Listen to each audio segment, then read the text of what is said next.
blowout that was out of this world.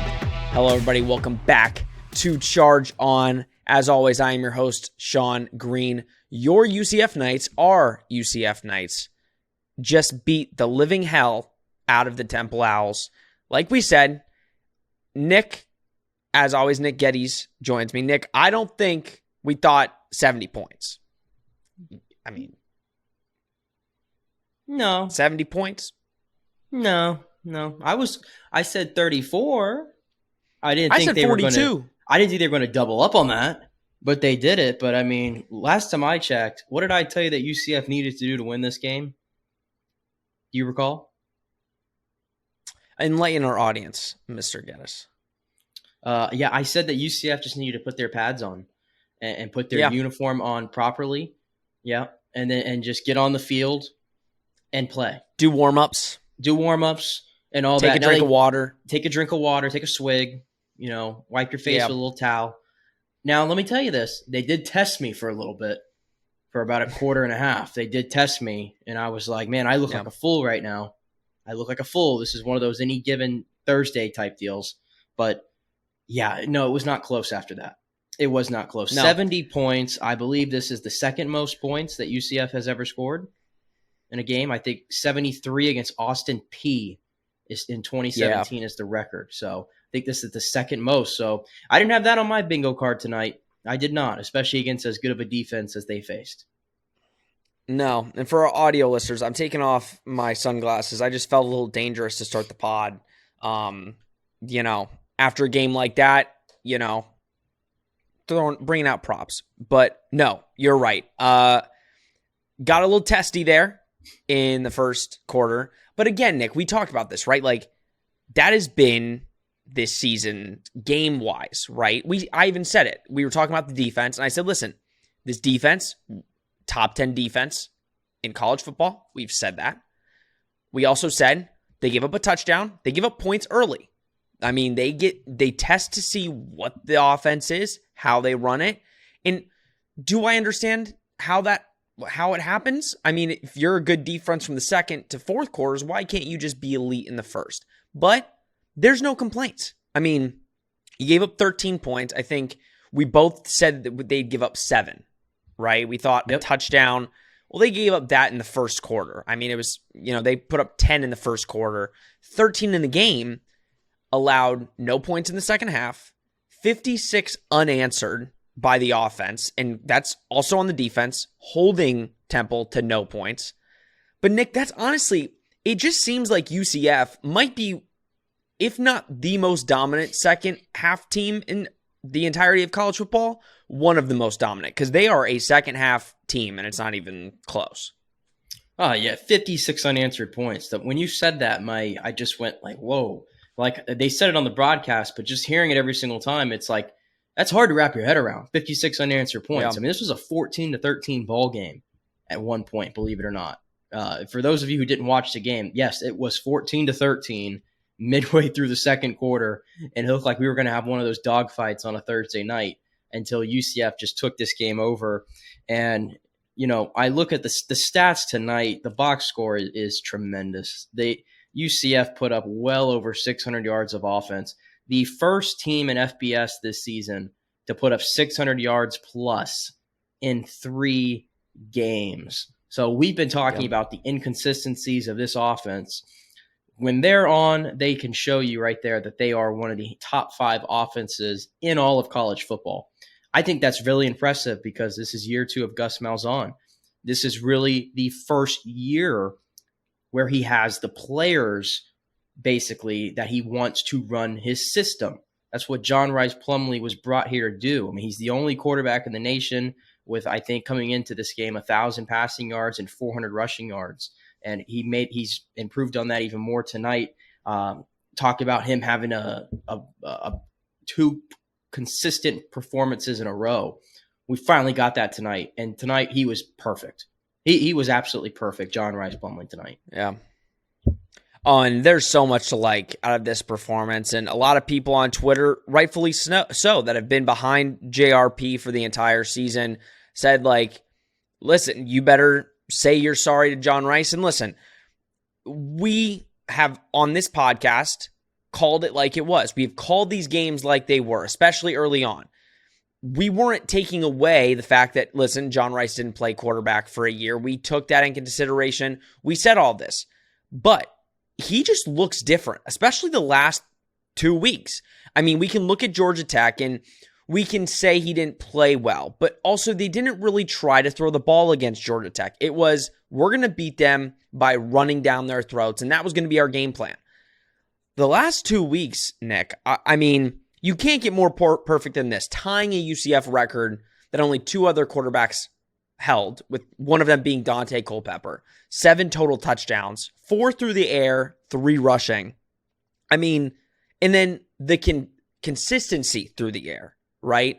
18 of 22 for 373 and 4 touchdowns. This, and I know we could look at SMU last week, Nick, and we could say that was a great game, and it was. The balls he was throwing tonight and the balls we've seen him throw the last couple weeks have been so spot on. Even his deep throws.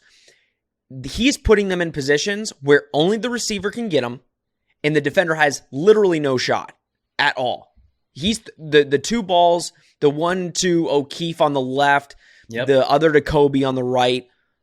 Perfect balls. And I think that's what we want to see out of JRP. And he really just showed how big of a dual threat quarterback he truly is and what he can be in this offense. Yeah, he's got a live arm. I don't think that was ever in doubt. It was the accuracy. And I think tonight you saw they aired it out more. They got a bit more vertical in the offense. UCF, more often than not, when they go up against these other teams at the moment, their receiving core is going to be much better than those secondaries. That's just a fact. And tonight, Javon Baker leaves in the second quarter. No fear, because you still have 2 world-class receivers as far as I'm concerned in this conference, and Ryan O'Keefe and Kobe Hudson. And I think Gus Malzahn said, we're going to air this out deep. We're going to get a little bit more vertical because we haven't really been able to do much of that this season. This whole UCF fast thing and being an explosive offense, we've kind of been telling you like, hey, maybe this is not what they are. We need to temper it a little bit. But tonight, it was certainly a throwback performance in that respect, and hopefully a sign of things to come because, we had talked about it, how good this Temple defense was and how good their pass rush was. And, it didn't matter how good Temple was against the run either. I mean, they got 322 on the ground and they got it from a lot of different contributors, same thing through the passing game. So, yeah, overall, this to me was as perfect as an offensive performance you're going to get. There's no poking holes through this. They did exactly what I said they needed to do. Impose your will, flex your personality in this game against a weaker opponent. And so UCF showed me a lot. And I think by the end of this, we're probably going to have a number next to their name when we get to next week's game against East Carolina. Oh, we'll talk about it. We'll talk about that at the end of the pod because, yeah, I think that's a very likely scenario, especially after this game. But you said it. When you only punt the ball one time in 60 minutes, I mean, you're probably winning most of those games. And I think it was 10 touchdowns. I mean, 10 touchdowns on the night. I mean, they weren't just doing it in the red zone, right? They were throwing bombs. They were hitting receivers. I mean, it's insane because, again, we go week 1 to week, like now we're in week 5 or 6, and it's just insane to see the progression. And it's so good to see it out of this squad specifically. A lot of question marks. Again, we keep saying we knew the talent they had, especially on offense. And the first couple weeks were like, what is it? You have all this talent, and why isn't it meshing? And I will say, Nick, a lot of the things that we've been saying on the podcast, again, offensive line played outstanding, and they have improved. Yep. And for all the UCF fans, trust me, I get comments. We get comments saying, if you sit, like, how can you say the offensive line's better? This is why. They have shown improvement from week 1, right? They are protecting John Rice. And guess what? If it does break down, John Rice gets out of the pocket. One of the best plays, I have it highlighted. The play in the third quarter, offense comes on the field. It's like a 3rd and 9. Listen, John Rice got out of the pocket, looked at every single read he had, and found Bowser on the check down for 45 yards. I think that, if that tells you anything, it tells you this offense has improved. Because John Rice from week 2 would have tried to do it himself, run everywhere, tried to get out of the pocket, probably would have taken a sack. He looks cleaner in the pocket. He looks more controlled, not trying to do too much. And this offense just flows differently. And it's significantly more encouraging, especially, Nick, when we have said in the weeks leading up, listen, these are the games that you need to figure it out. You don't need to be perfect. You need to figure out who you are before you get into the big slate of games that you're going to basically need to be who you are when you're playing the Cincy's, the Memphises, the Tulanes. Yeah, and since the Louisville loss, which, by the way, every time that loss continues to frustrate me. It's going to hurt because I look at the rest of UCF's schedule and I said to myself, man, they could run that table easily. I think they could if they play to their potential. But since that Louisville that game, you look at the response of the team. They're outscoring opponents 178-56 in the last 4 games. I mean, that's just outrageous stuff. That's one of the best margins in all of college football over that time. And just to put that in perspective, that's how good this team has been. And again, the efforts from everybody, the fact that they took over this game to the point the entire fourth quarter was played with the future of this team. Tommy Castellanos gets in there. Jordan McDonald gets in there. And those two, if that's the future, my goodness, man. Castellanos, by the way, I knew this guy could run. I didn't know he could scoot like that, though. Okay, I looked down for a second and I heard Matt Berry and Louis Riddick, who, by the way, did a fantastic job on this call. Kudos to them for ESPN for sending the A-team out here. Heavy kudos. Big time. And Louis Riddick, by the way, he let y'all all know that UCF had some dogs on this team, and he said you were going to see it. And they responded to that. So shout out to them. But I looked up when they were like, there he goes. Shout out to Florida State. Shout out to a bunch of other SEC schools that wanted Mr. Tommy to play wide receiver. And he said, no, I'll just go to UCF.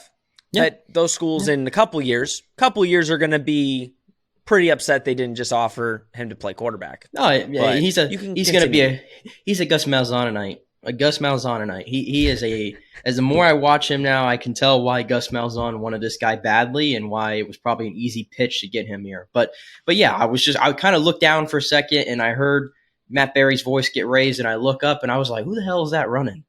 And I didn't even know it was Castellanos until the end. I was like, wait a second. I did a rewind. I don't do rewinds. I did a rewind though. I'm like, that was Castellanos? I mean, that run was one of the damnedest runs I've seen. He lowered the boom on somebody. I mean, he put himself on the map, and then he comes back the next drive and nearly did it again. He had 3 carries for 88 yards tonight? And then he was a perfect 6 for 6 through the air? Jeez, man. There's a reason why Mikey Keene ain't getting any playing time right now in garbage. Well, the thing is, the throws, he flings them. I mean, They are bullets. Like, I couldn't even see the ball. I'm like, oh, okay. Like, and it got me even more excited because Jordan McDonald, he's a dog. I mean, the way he was running, I'm like, 16's going to be somebody. I mean, he was picking up yards. I mean, he had 9 carries for 44 yards and a tutty. But no, I mean, it's funny because the future is so bright and you try to look. Listen, I think it's safe to say Mikey Keene has told Gus and all of them, like, do not waste games on my red shirt. I'm assuming that is the reason. Because, you want to get Tommy some playing time, right? He has been getting playing time, though. He's come in, I think, 3-4 games. Mikey hasn't. And they could be saying, hey, we're just saving him. I think it's very obvious. He probably went to Gus, said, listen, I'm in a red shirt. Don't put me in. I'll probably, transfer out. And listen, if that's the case, that'll be a conversation for the end of the year.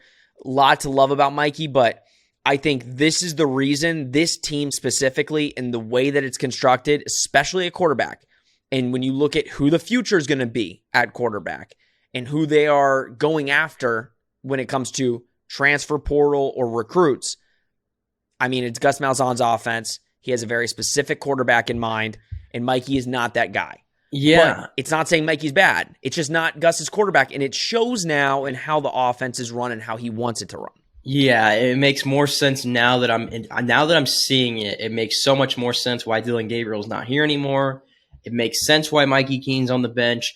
it makes sense why he went after Timmy McClain and brought him in, because he certainly fits this type of profile. So I think that's what Gus Malzahn is envisioning. I want to have all these different guys of this same kind of profile and stick them in. And hey, even if they're not going to play quarterback, I'll find a way to get these guys in the offense, because I don't really care who's playing quarterback next year. If it's not Castellanos, I still want him on the field in some kind of capacity if he's going to run like that and make plays like that. So, the future looks great in that regard. And I'm just happy that they're able to blow out these teams so we can get a look at these guys.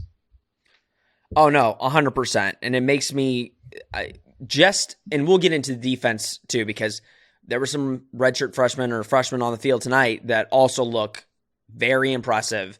And it looks like UCF pretty much hit on every single recruit from last year. Obviously, time will tell. They need to play in meaningful games. But listen, when the backups come in and they don't let up, I mean, it didn't look like the backups were in. Oh, well, that's what Louis Riddick had pointed out on the broadcast there. He's like, look at these guys that have come in and they're not letting their foot off the pedal. And there's other teams that are watching around the country going, damn, I want these guys. If they can't play at UCF, I got room for them. So, that just shows you the depth of this squad. That's where the games are win and loss. When you get into tighter ones, you got to have ones, but you have to have depths after twos and your threes to win football games. And I think UCF has proven that they have that. And we talked about it. That was one of the big talking points before the season. We said the good thing is last year wasn't as much depth. This year, UCF made sure they got depth, especially on the offense. One more thing on the offense and just team in general before we go to the defense, because defense played, again, outstanding. Saw some comments on Twitter, which had to be mentioned. There were comments basically saying, and they're not wrong, that UCF, the teams they've beaten, have a losing record. All of them have a losing record. So basically, and here's my one comeback to that, okay? Because yes, you can sit here and that is true. The only team that is even right now, 3-3, is Georgia Tech. Everybody else has a losing record. I'm sorry. People will look at this game and say Temple's trash, right? Now, we were saying no disrespect, but UCF should blow this team out. But we sat here and said, this is a serious defense. They've only allowed 16.8 points per game, right? They have been in games against solid opponents, but we knew it wasn't going to be close. But I don't want to hear anybody I get fan Twitter, I understand that, right? We're on Twitter. We do the same thing. But to beat a team 70-13 and to have the wins that UCF does have, I get the loss to Louisville. I don't care what the team's record is. Now, we keep saying it. We'll find out really in that 3-week stretch here coming up after ECU, and maybe even 4-week if you count ECU, because that game's no, walk in the park. Going up there to play, not going to be easy. But Nick, I don't love who they played, because we can go into probably the top 15 teams in college football and do the same thing and look at every one of the record teams that they've played, and we could do that whole thing too. So I don't really love that aspect. Well, you've been a UCF fan your entire life. You get it. You understand it. It comes with the territory as far as I'm concerned. When you're UCF and you're not a Power 5 program, and I think because this fan base is more loud perceived, they're more loud, especially on Twitter, than other fan bases. And, there was a lot of pushback for whatever reason on the space game stuff this year from other fan bases, which I didn't understand because, again, we've been doing this for 6 years. I didn't know this was news to anybody, but apparently this year it really caused I heard the school down south was saying that we were gimmick you, and that since we have all this success, but we feel the need to resort to gimmicks. Listen, there's nothing cool about USF. There's nothing flashy about USF. You don't win games. You don't get to tell other programs that win what they want to do. Okay? So Jeff Scott has one win against an FBS opponent? One? Yeah. Okay? And listen, I'm a supporter of the USF program, but you're making me go there. You're making me go there right now. I feel awful that I just had to go there, but I did. I did. Sit down. I mean, they hate us. They hate us because they ain't us, and that's the truth. It just comes with the territory. It just comes with the territory. I mean, it doesn't like Michigan hasn't really played anybody, but no, it's Michigan. They're going to get the benefit of the doubt. It's just a different. Yeah. It's a whole different ball game. You know that.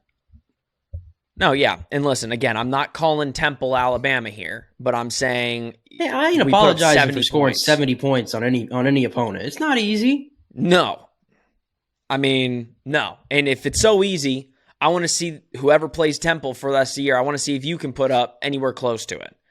And also, we weren't trying to run up the score. I mean, we were running the play clock down the entire fourth quarter and still put up like 14 or something. Damn, don't count out Gary Bohannon and the boys to not score 70. Jeez. Oh my, yeah. I mean, let's get them to at least 30 first against a good opponent. I mean, let's think about that. All right, moving on to the defense. Defense again, Nick. I think it's more of a broken record thing. Oh, you know what? But before, I don't want to forget about special teams because I sometimes do that. Colton Boomer, 10 for 10 on extra points. So I just wanted to mention that. Stud. Also saw a great photo or video. His grandparents are sitting in the stands and his whole family is wearing Colton Boomer jerseys. And they are marking with a Sharpie on the jersey every time he makes a kick.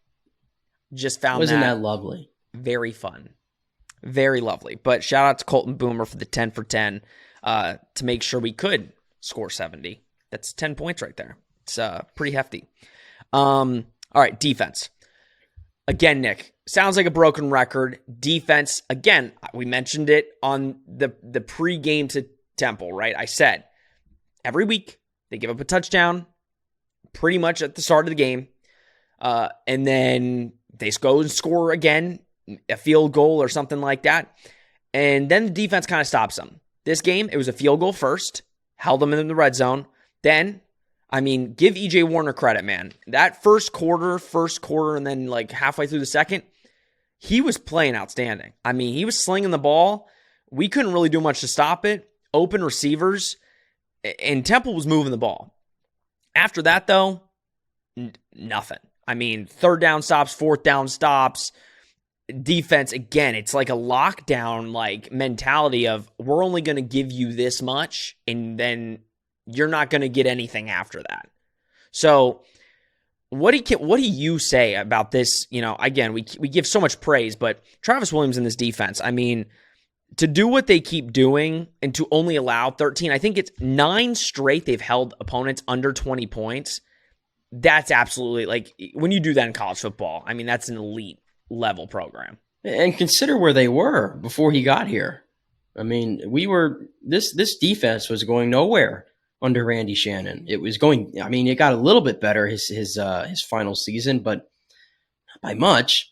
I mean, he's really had to come in here and kind of build this identity of a defense at a school that really has never been known for defense. I mean, they've had impact players, but as a collective unit, they've never had, in my opinion, anything close to what they're doing this year. I mean, I think this is a top 10 unit nationally. I don't know what the final ranking is at the moment. Obviously, things will iron themselves out when the rest of the teams play, but I don't think you're going to find 9 better defenses than this one. They have to be included. And, you know, I look at the performances tonight, it's starting to be the same guys every single week that flash. And it starts with the 2 linebackers. I mean, Jeremiah Jean-Baptiste, and I don't know what else to say about the guy. He has gone from being a guy who last year wasn't even starting till at some point in the season to being the unquestioned leader of the defense, always making plays. I mean, the play that he made there, I think it was late in the first quarter, early second, he just blew up. He blew up the backfield, and just the quickness for somebody his size, you don't see that often. And I think he's turning himself into one of the better linebackers in the country. Obviously, Jason Johnson leading the team in tackles again, and what a transfer there. I mean, a guy that came from a really small school, and to plug him right there and replace Tatum Bethune, not easy shoes to fill, by the way. And he's done that. Salazar popping. I mean, it's really those three guys. It feels like every week we come on this show, and when you ask around who was your impact player, it's always one of those 3. It seems like for the most part. Yeah, and I think one thing that I think is a valid discussion is they had no sacks tonight. Yep. So there was no takeaways, which this defense has gotten takeaways. I can sometimes feel like the defensive pressure on the line can be sometimes lackluster, giving the quarterback a lot of time. That didn't get a lot of pressure. There wasn't a ton of pressure tonight on the quarterback. But I think the basic premise of this defense is they just make plays. Like, stats are one thing, right? You can look at the stats and you can determine based off the stats who did well, who didn't, yada, yada, yada. This defense just makes plays. 4th and 1, you make a play. 4th down, especially like 0 for 6 the week before or something like that. I forgot how many red zone or 4th downs they had the week prior, but I know they had a couple 4th downs or 1 4th down stop this week. They were 7 of 17 on 3rd down. I mean, again, at the end of the day, if this defense can just continuously make plays, takeaways are important and you have to create them to get those wins, especially against those tougher opponents. But if you just go out and make the plays when you need them, this defense is going to be more than fine, especially when you are holding teams under 20 points. Yeah, I'm not really concerned with what the stat sheet said. I'm concerned with how many points did you give up. That's it. Yeah. That's really it. I mean, especially when you score 70 points, you have the luxury of not having to have a sack or a turnover in this one. You just had to do enough. Which I actually think is more impressive. I actually think it's more impressive. Now, listen. Like UCF was putting it on them. Yeah, true. But listen, I mean, it's a valid discussion. I think as we get later into the season and some of the better competition comes in, the slow starts can't happen. Okay, that we do know. I think Warner was clearly I think I knew right away. I know he had some success early on, and I give that kid credit. I mean, he battled in that game. It wasn't the easiest of circumstances, and I was impressed with his play out of the pocket and trying to find, always looking downfield and everything. Some of those things you don't see from young quarterbacks. I give him credit there, but I saw him throw a few passes. I knew clearly he was limited on what he could do. So he never really came off as a threat to me. I thought UCF adjusted well after the first couple series to Temple's offense. And again, you give up 13 points. That's really all that matters. And I think, again, because you were blowing them out so much, we got to see a look at some of these younger guys, like you mentioned. I have to think the name that you were going to bring up was Damari Henderson. Oh, yep.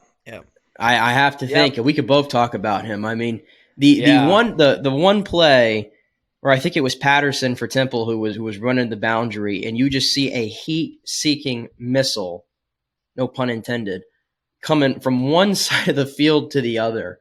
And even Louis Riddick was like, "Did you see that guy that just ran across the entire field, the speed to make that play?" I mean, damn, for a true freshman, impressive, very impressive. Him and Nakai Williams. Breakup. Yeah, and the pass breakup in the end zone. Yeah, I mean, again, it's hard to get on the field right now in this UCF defense, but again, we talk about that depth and having it. It looks like these young guys, they're ready to step in and they're hungry to get some plays. And it's only going to get deeper, especially with the recruits they're bringing in, and who knows transfer-wise who you bring in. But, I mean, Cam Moore, number 30, coming in, true freshman, made plays. Brandon Moore, that was Brandon Moore's brother, came in, made a huge tackle in the game. It is refreshing to see, especially, again, usually you don't see freshmen on the field. It was good because of the blowout, but we've seen Nakai, right? We've seen him on the field. You could tell he's going to be a player for us. I mean, that's obvious. Getting to see Damari on the field and seeing a guy like Cam, and on the offensive side, seeing Jordan McDonald, seeing Tommy, seeing your future and seeing them make plays, especially in a game where, as a defensive player, if I'm coming in and the other team's getting their butt whooped 70-13 and they're driving the ball down, to make plays to stop them from scoring, I mean, that's all that can tell me. The coaches are doing an outstanding job getting these guys ready and also getting them ready for the future. I mean, they're coaching these guys up, and I mean, we could talk about, say, the penalties too. Those have gone down. these coaches are excellent, and I think it just shows you UCF is becoming a program that is all around good. Now, we got to prove it. I mean, listen, we're proving it, but we're halfway through. We need to prove it if we want to get to where we want to go. But this was a step in the right direction, Nick. No question. Yeah, it was. Perfect offensive performance, great defense performance, perfect special teams performance, all that good stuff. Hey, I did want to bring this up because we did talk about it. The Space Game uniforms. It's official. Bro. It's official. Number one, dude. Oof. I don't know if I can say number one. It's tough. But that was I don't know. Actually, I don't know. I might have to sleep on it a little bit, but I liked what I saw. I might change my ranking a little bit. I had to adjust it just a little bit because I was really impressed with what I saw. And then I tell you what, I don't know where there's a box of those Cape Canaveral blue Citronaut polos laying around that Gus Malzahn was wearing, but I can go get you one. If anyone happens to see any of them laying around, a medium, a large, one of the two, I'm ready. I want it. And I want this school. We don't need to be the UCF Knights. We can be the UCF Citronauts, in my opinion. I'm all for it. I mean, we've won all the space games. I'm all for it. The black end zone. Can we keep the black end zone every game? See, Space Knights. Shout out to Space Knights. There was somebody on there talking about the black end zone. I guess because of the Florida heat, it would kill the grass off quick. I'm fine if we just keep painting it and dude, keep it for 3 games. Make all the night games. Yeah, sure. That black end zone take it out of more of the kids' tuition. Sure, do it. I don't care. I'm not there anymore. It looks who good, gives man. a rip? Hey, listen, yeah, they're not taking my tuition anymore. I mean, hell. All right, one last thing. Is UCF ranked? I mean, now I don't know when this comes out. It's either going to be Friday or Monday. But if we had to guess, I say at least 25. I say they have to be. You can't. You have to put them ranked before the Cincy game. And I think this is the week to do it. They've been proving themselves. I think 25. Okay, well, here's where I'm at with this. I don't want to hear any negativity. I know they didn't get any AP votes last week. No, this isn't negativity to me. Yeah, it doesn't help they didn't get any votes. It does not help they didn't get any votes. Okay, and I don't know, it's Temple. The more I think about it, I don't think they're going to be ranked. I really don't. No. I mean, I'm looking at it right now. I don't care. I mean, I'm trying to handicap it here. Like Baylor was the number 2017. Was 27th ranked. They lost tonight to West Virginia. So okay, that's good. So they're out, right? Cool. Tulane's a team that had a lot of votes. They're going to get USF this week. They're going to beat them up. So UCF's not going to jump Tulane. Florida, they get. Though. I don't think they will. Florida, they get LSU. You know how the committee feels about their SEC victories. Yeah.